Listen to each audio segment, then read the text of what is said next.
Hi friends, ఇప్పుడు మనం పునుగులు ఎలా చేసుకోవాలో చూసేద్దాం. ఫస్ట్ 2 గ్లాస్ ఆఫ్ బియ్యం తీసుకొని బాగా ఫ్రెష్గా కడుక్కొని నానబెట్టుకోవాలి.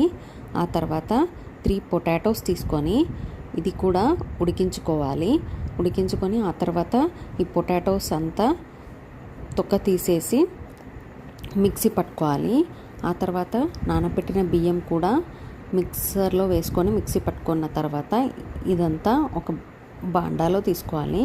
తర్వాత నేను finely chopped carrot, peas, onion, tomatoes బాగా చాప్ చేసుకొని ఆ తర్వాత ఆ పిండి మిశ్రమంలో వేసేసి బాగా కలుపుకోవాలి. కొద్దిగా సాల్ట్ కూడా వేసుకొని తర్వాత ఆయిల్కి డీప్ ఫ్రై పెట్టుకొని ఈ పునుగులు అందులో డ్రాప్ చేసేసి మీడియం ఫ్లేమ్లో కాసేపు కాగపెట్టుకుంటే ఎంతో టేస్టీ అయిన పునుగులు రెడీ.